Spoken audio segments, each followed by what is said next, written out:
धरती मां। देवताओं और योद्धाओं में घमासान युद्ध हुआ। इस बार दानवों की बड़ी करारी हार हुई। इंद्रदेव ने बड़ी कुशलता से अपनी सेना का संचालन किया, परंतु मुझसे पूछो तो दानवों की पराजय के दो मुख्य कारण थे। एक तो ये कि उनमें फूट पड़ गई थी, और दूसरा ये कि उन्होंने अपने गुरु शुक्राचार्य का कहना नहीं माना। गुरु का आदेश नकारने का फल दानवों को मिलकर रहा, मगर इंद्रदेव इस भूल में पड़ गए थे कि उन्होंने ये युद्ध अपनी वीरता और कौशल से जीता है। उनका अहंकार जाग उठा। अहंकार विवेक का सबसे बड़ा दुश्मन है। अहंकारी अपनी शक्ति के बारे में भ्रम में पड़ जाता है, जिसका परिणाम कभी अच्छा नहीं होता। मुझे विश्वास है कि इंद्रदेव का यह अहंकार केवल मुझे नहीं, स्वयं भगवान विष्णु को भी अच्छा नहीं लगेगा।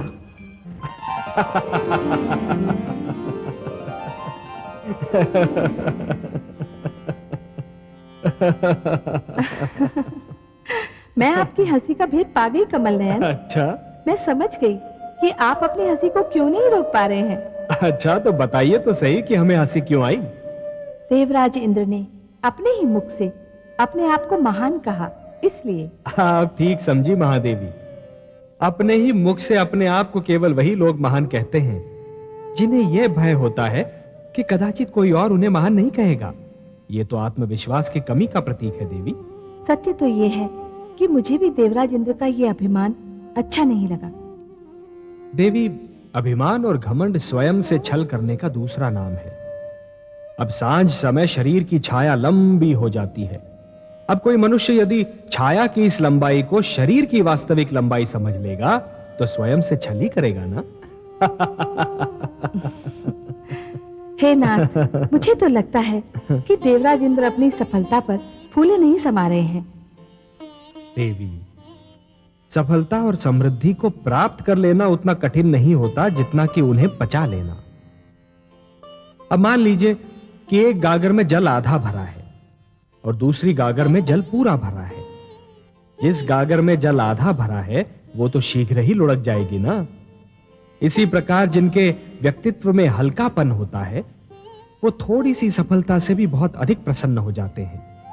भारी भरकम व्यक्तित्व वाले लोग सफलता पर ध्यान नहीं देते। वो तो इस पर ध्यान केंद्रित करते हैं कि कहीं सफलता उनका ध्यान अपने लक्ष्य से हटा न दे। सफलता उन्हें अधिक सतर्क बना देती है देवी। पर हे सर्वज्ञाता, क्या विजयश्री ऐसी अप्सरा नहीं जिसे देखकर किसी का भी ध्यान टूट सकता है? नहीं महादेवी, विजयश्री की अप्सरा उनका ध्यान भंग नहीं करा पाती जिनके विवेक के नेत्र खुले रहते हैं, जो विजय के आगे के संकट पर अपनी दृष्टि जमाए रहते हैं। हे कमल नयन, देवराज इंद्र ने कालकेतु जैसे शूरवीर को पराजित किया है। अब इससे बड़ा संकट और क्या हो सकता है? देवी, कालकेतु एक महत्वाकांक्षी और सत्ता का लोभी दानव है।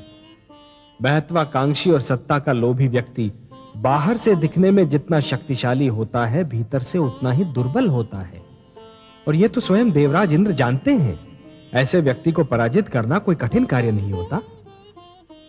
परंतु आश्चर्य तो यह है कि विजय के हर्ष में स्वयं देवराज इंद्र गुरु शुक्राचार्य को भूल गए। गुरु शुक्राचार्य। देवेंद्र को यह ज्ञान है कि गुरु शुक्राचार्य एक ऐसे प्रश्न चिन्ह के समान है जो चिंताजनक तो होता ही है, परंतु उसका उत्तर जानना बहुत कठिन होता है। गुरु शुक्राचार्य? हां महादेवी, इस समय मेरा ध्यान केवल उन्हीं पर है। उनकी सोच किसी भी समय एक बहुत बड़ा संकट खड़ा कर सकती है। किंतु वो क्या सोच रहे हैं स्वामी? महादेवी, जिस प्रकार एक धनी जिसका धन चोरी हो जाता है वो अपने धन को सबसे छुपाता फिरता है, उसी प्रकार एक चोट खाया हुआ विद्वान अपनी सोच को सबसे छुपाने का प्रयत्न करता है। गुरु शुक्राचार्य किसी को यह नहीं बताना चाहते कि वो क्या सोच रहे हैं, परंतु वो जो भी सोच रहे हैं वो देवताओं के लिए घातक सिद्ध हो सकता है। तब तो फिर आप ही को देवताओं को आश्रय देना होगा स्वामी। नहीं महादेवी, ऐसी परिस्थिति तो उत्पन्न ही नहीं होनी चाहिए जब किसी को किसी और को आश्रय देना पड़े। अब मैं क्या करूंगा, यह तो इस पर निर्भर है कि गुरु शुक्राचार्य का अगला पग किस ओर उठता है।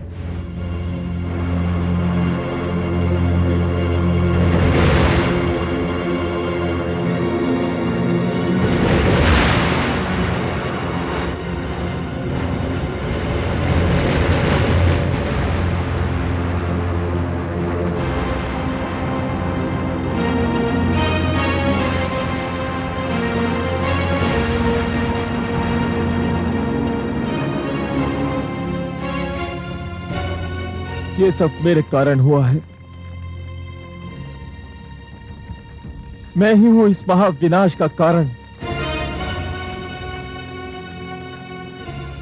मुझे जीवित रहने का कोई अधिकार नहीं, कोई अधिकार नहीं।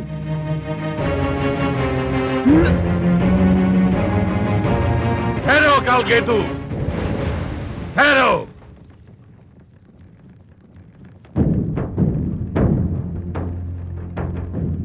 प्रणाम गुरुवर।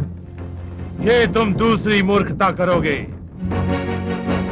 दानव वीरों के ये शव, धड़ से कटे हुए ये सिर, युद्ध क्षेत्र की धरती पर बहता हुआ ये लहू, ये सब पुकार पुकार कर कह रहे हैं कि तुमने मेरी पहली आज्ञा का पालन ना करने का दंड भोगा है।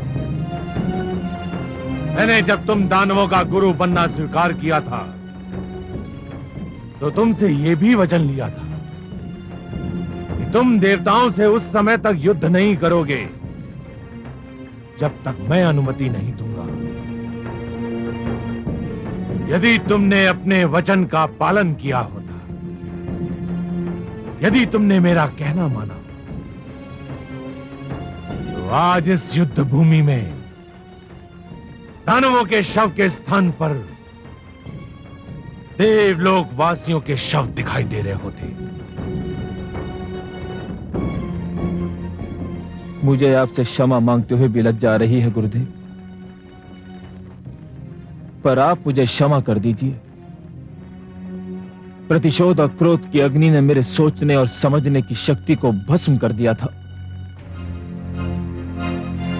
क्रोध पराजय का पहला लक्षण है कालकेतु। युद्ध क्रोध से नहीं, धैर्य से और योजना बनाकर लड़ा जाता है। कालकेतु, तुम विजय केवल इसलिए नहीं प्राप्त कर सके क्योंकि लोभ और लालसा ने तुम पर पहले ही विजय प्राप्त कर ली थी। राज सिंहासन के लोभ में तुमने दानव एकता भंग कर दी। तुम दानवों में सबसे बड़ा दोष यही है कि तुम संगठित नहीं रह सकते। यदि आपका आदेश हो गुरुदेव, तो मैं दानव लोक के अधिपति का पद त्याग भी सकता हूं। यह तो सिंहासन पर बैठने से पहले तुम्हें सोचना चाहिए था कालकेतु। आप जिसे चाहेंगे वही हमारा अधिपति होगा गुरुदेव। अब इस विवाद में पड़ना व्यर्थ है। यह अधिपति कौन होगा और किसे होना चाहिए? नहीं गुरुदेव, हम अब भी आपका आदेश मानने को तैयार हैं। कालकेतु, तुम अब राज सिंहासन पर बैठ चुके हो। तुम्हें सिंहासन से उतारना दानव एकता पर एक और चोट करने के समान होगा। परंतु अब एक व्यक्ति, एक पद के सिद्धांत का ही पालन होगा।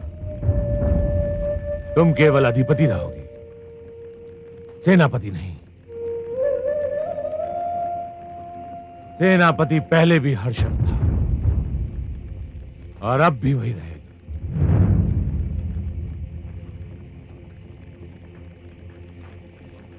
जो आज्ञा गुरुदेव। परंतु गुरुदेव, हम परास्त हुए हैं, अपमानित हुए हैं। आपके निर्देशन के बिना हमारा खोया हुआ मान और टूटा हुआ साहस वापस नहीं लौट सकता। आप हमारा मार्गदर्शन कीजिए गुरुदेव। हम एक बार फिर सिर उठाकर जीना चाहते हैं। हम देवताओं को परास्त करना चाहते हैं गुरुदेव। ये तभी संभव है जब मुझे संजीवनी मंत्र प्राप्त हो जाए।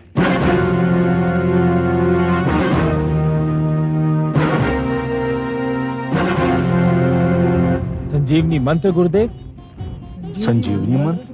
हाँ, संजीवनी मंत्र भगवान शिव का सबसे महान वरदान। यदि वो मंत्र मुझे मिल गया तो तुम किसी युद्ध में नहीं मरोगे।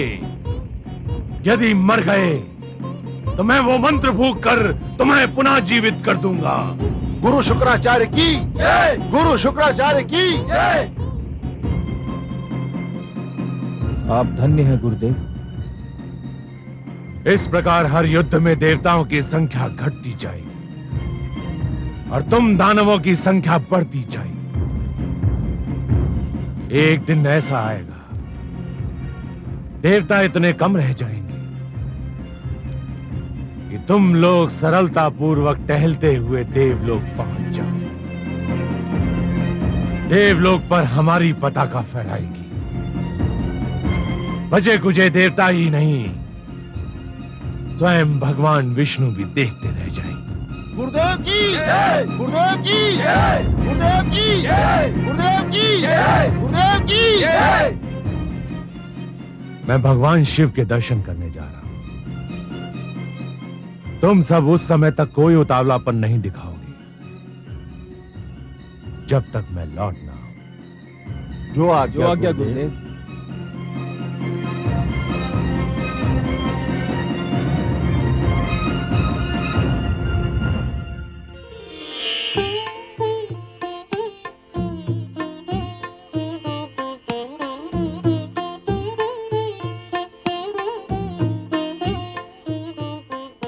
देवी इंद्राणी, देवासुर संग्राम तो पहले भी कई बार हो चुके हैं, परंतु इस बार हमने दानव सेना को वो मार दी है कि वो अभी तक अपनी चोट सहला रही होगी। समस्त युद्ध क्षेत्र को हमने दानवों के शवों से पाट दिया। मेरी यही मनोकामना है कि दानव इस पराजय से ऐसा पाट लें कि फिर कभी युद्ध ना हो। ऐसा ही होगा देवी, ऐसा ही होगा। दानव हो या असुर, भविष्य में कभी हम पर आक्रमण करने का साहस नहीं करेंगे। अब हमें उनकी ओर से कोई चिंता, कोई भय नहीं रहेगा। नृत्य गायन आरंभ करो। आज समस्त देवलोक विजयोत्सव मनाएगा।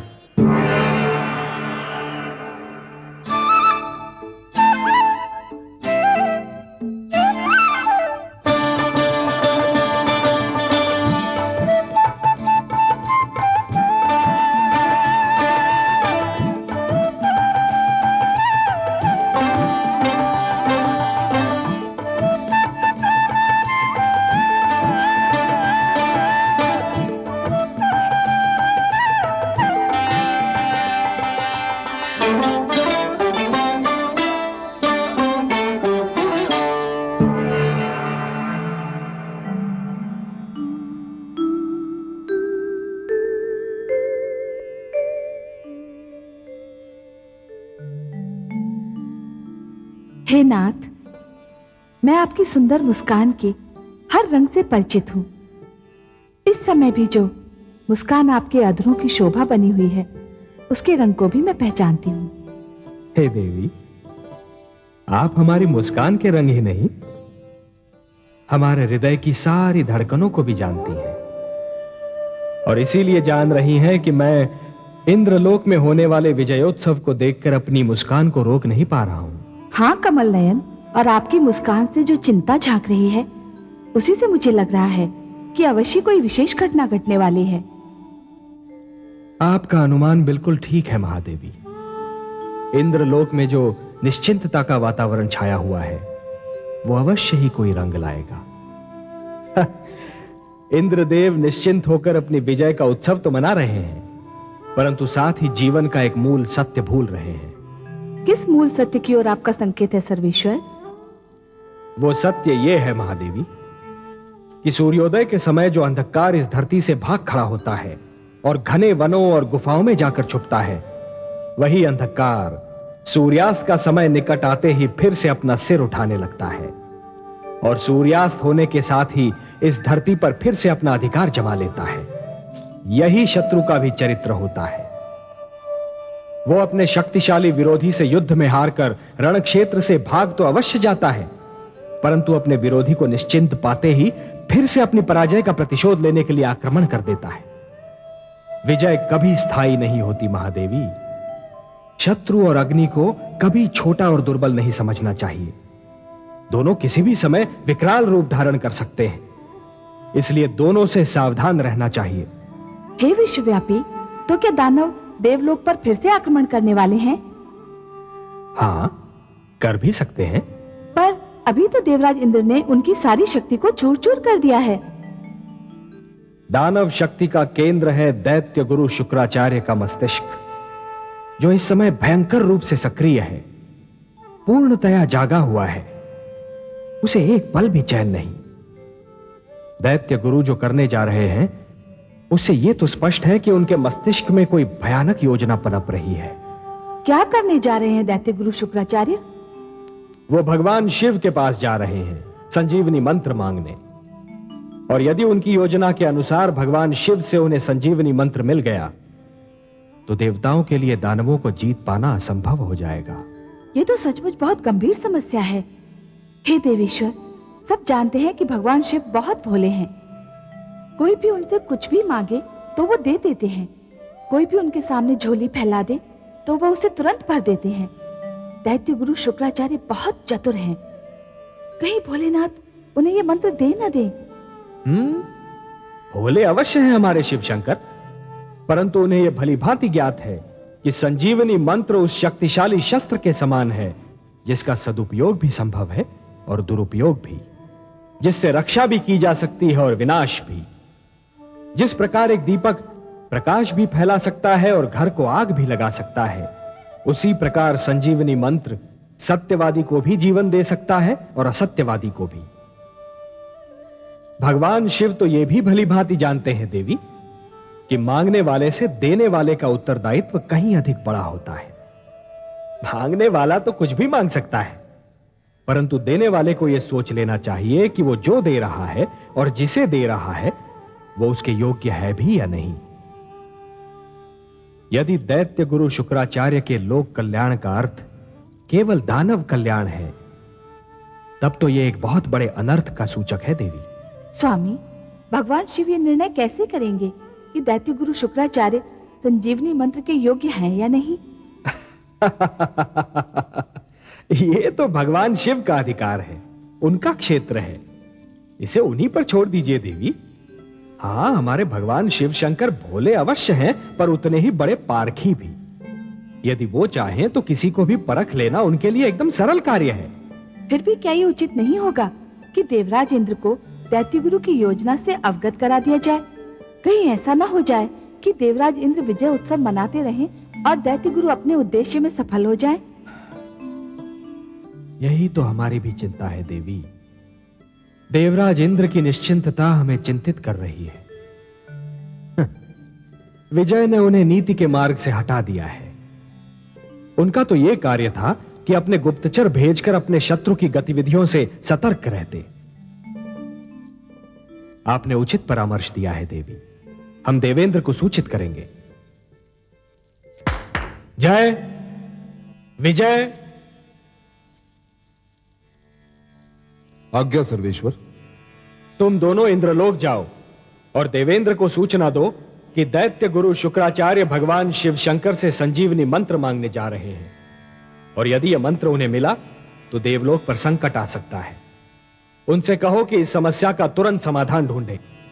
जो आज्ञा देवेश्वर।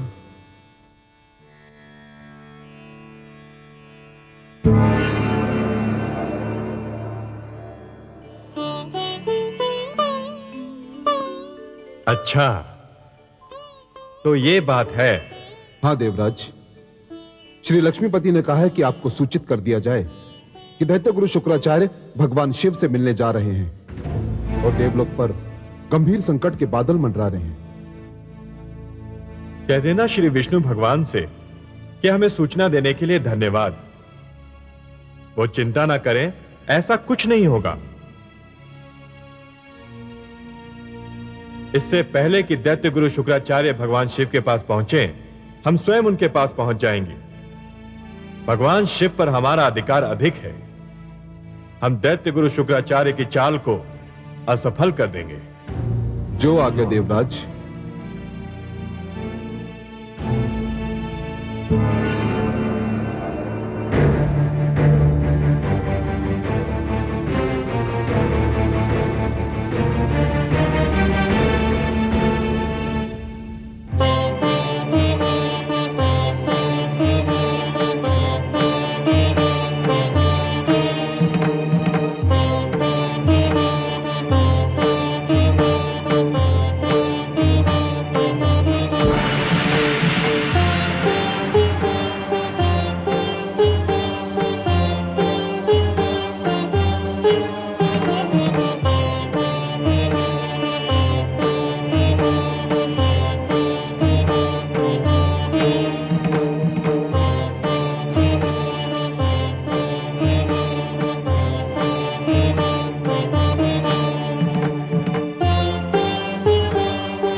दैत्य गुरु शुक्राचार्य आप?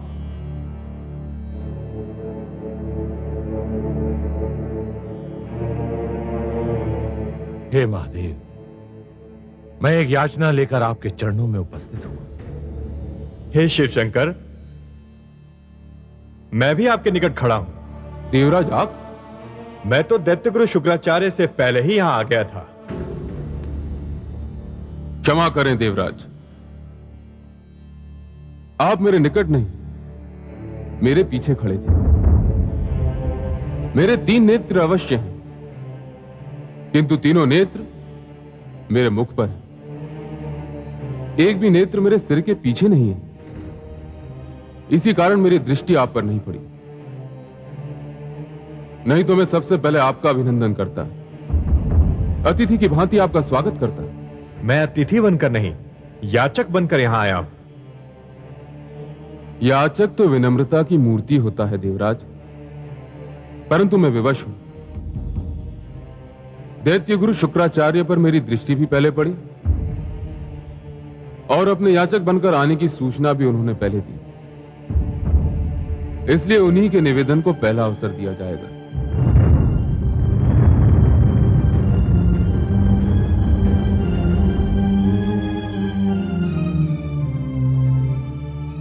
अपनी इच्छा व्यक्त कीजिए दैत्य गुरु शुक्राचार्य। हे महादेव, मैं आपसे कुछ मांगने आया हूं। तो कहिए ना, संकोच क्यों कर रहे हैं? अपनी वर्षों की तपस्या और आपके प्रति अपनी अपार भक्ति के बदले में, हे महादेव, मैं संजीवनी मंत्र मांगने आया हूं।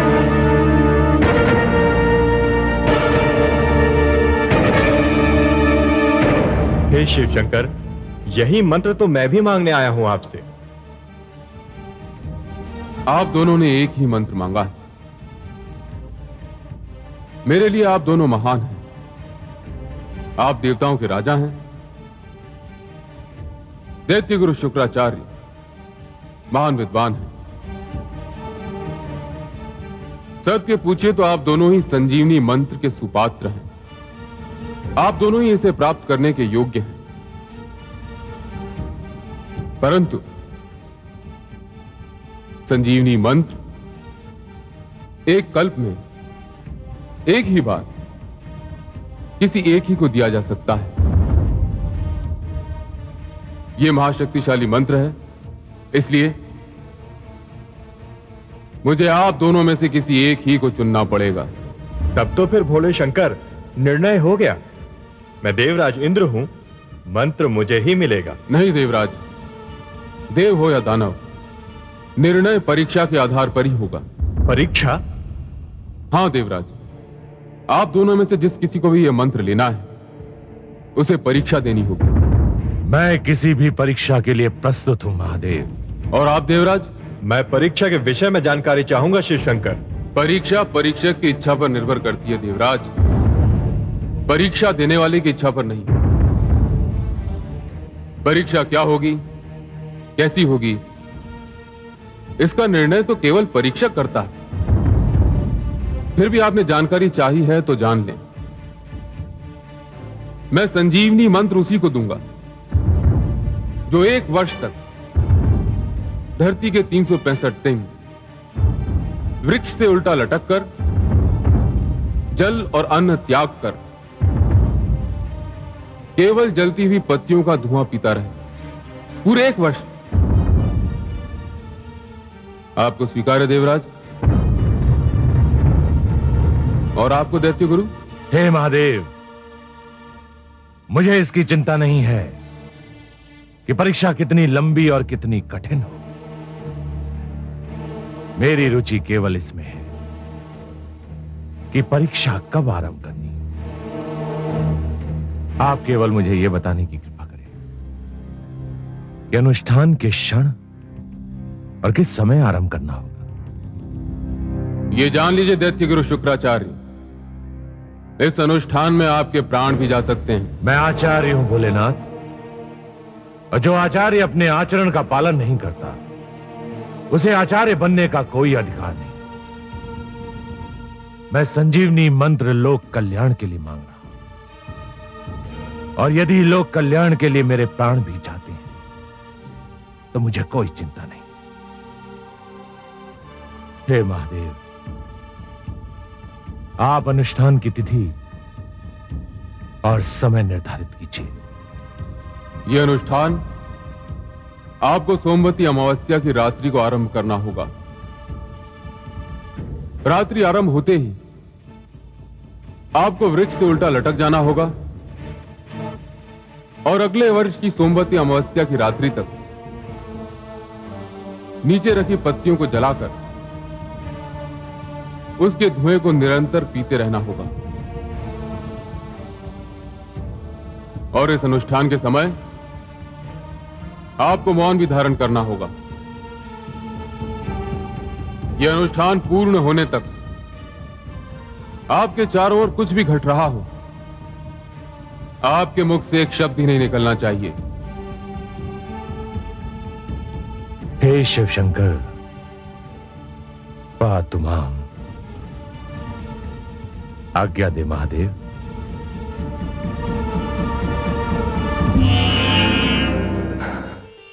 सुंदर, अतीव सुंदर।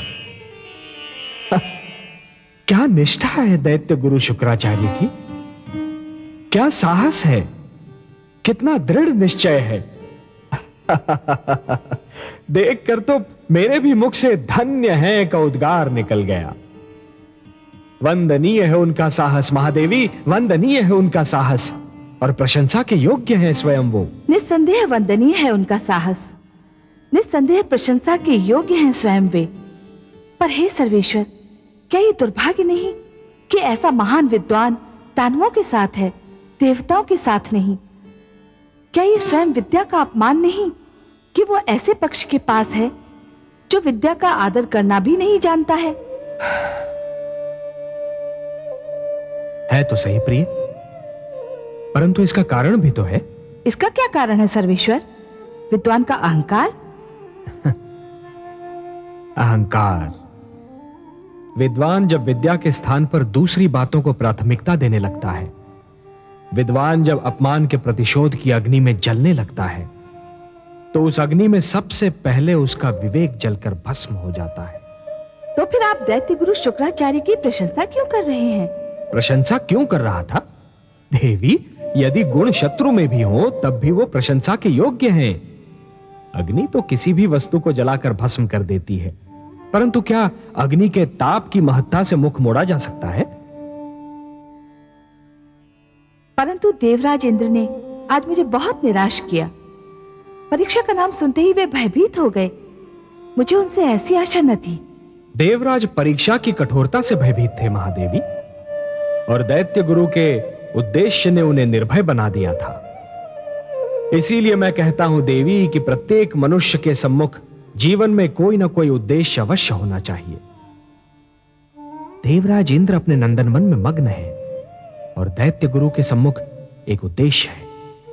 हां, यह और बात है कि उनका उद्देश्य विनाशकारी है। हमारे देवराज संभवतः यह सोच रहे हैं कि इस कठिन परीक्षा को झेलने का सामर्थ्य यदि उनमें नहीं है तो गुरु शुक्राचार्य भी उसे नहीं झेल पाएंगे। यह देवेंद्र का भ्रम है। वो शुक्राचार्य की निष्ठा से पूर्णतया परिचित नहीं है। माते, माते, माते,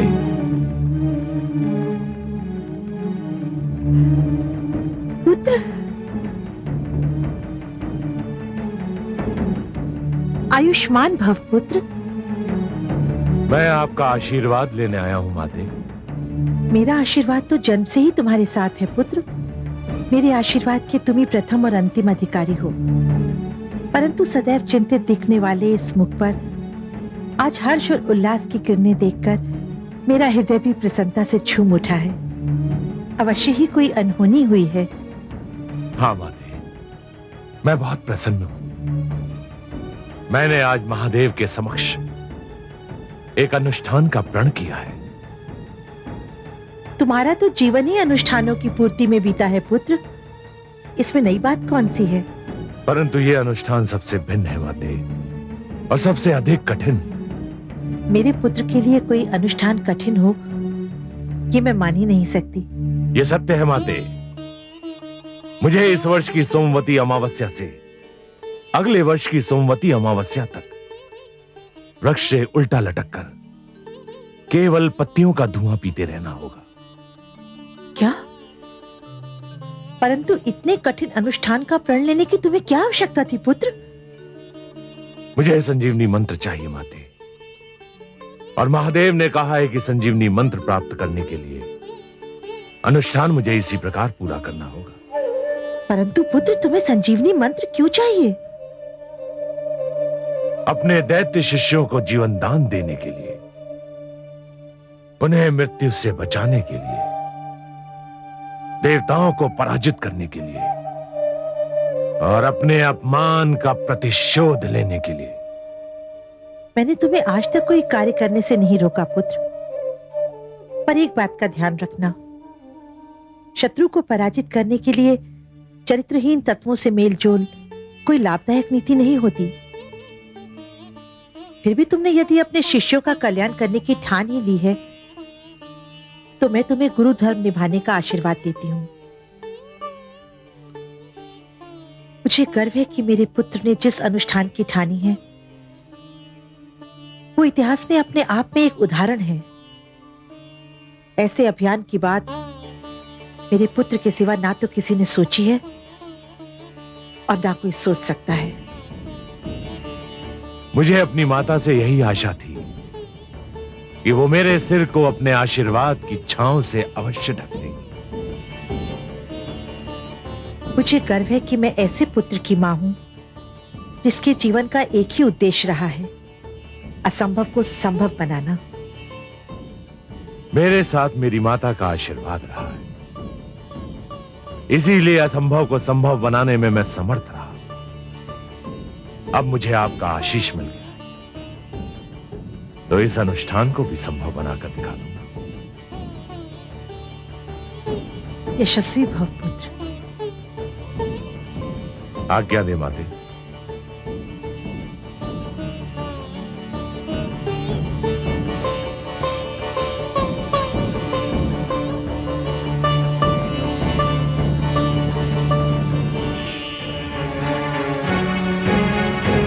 दानव वीरों, हमारे परम पूज्य गुरु शुक्राचार्य ने केवल हमारे लिए एक अत्यंत कठिन अनुष्ठान का निर्णय कर लिया है। हम उनको इस अनुष्ठान से रोकना चाहते हैं। हम इतने स्वार्थी नहीं हैं कि शक्ति और बल प्राप्त करने के लिए अपने महान विद्वान की बलि चढ़ा दें।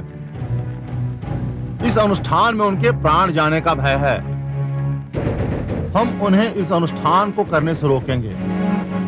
यदि हम सबने मिलकर उनके सामने इच्छा प्रकट की और उनसे इस अनुष्ठान को स्थगित करने की विनती की, तो वो अवश्य ही हमारी इस बात को मान जाएंगे। हम सब चलेंगे, हम सब मिलके रहेंगे, हम सब रहेंगे।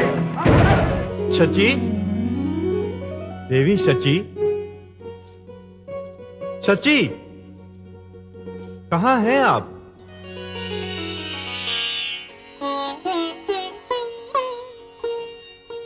आज तो आप बहुत प्रसन्न दिखाई दे रहे हैं स्वामी। हाँ देवी, आज मैं बहुत प्रसन्न हूं। शत्रु जब अपने कंधों पर ऐसा बोझ उठा ले जो उसकी कमर तोड़ सकता हो, तो प्रसन्न होना स्वाभाविक है।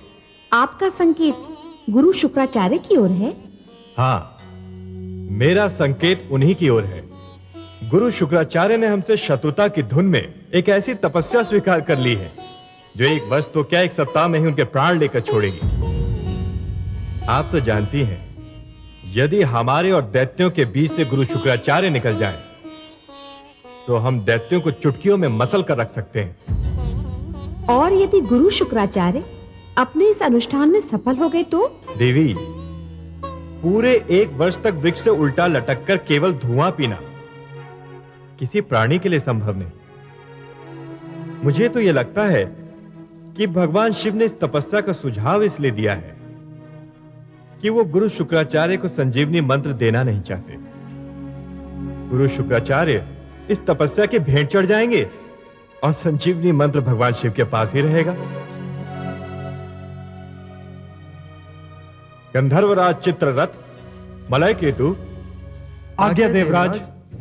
तुम दोनों शीघ्र वहां पहुंचो जहां दैत्य गुरु शुक्राचार्य ने अपना अनुष्ठान आरंभ करने का निर्णय किया है, और जैसे ही उनकी तपस्या भंग हो या उनके प्राण जाए, वैसे ही आकर हमें सूचित करो। जो आज्ञा देवराज।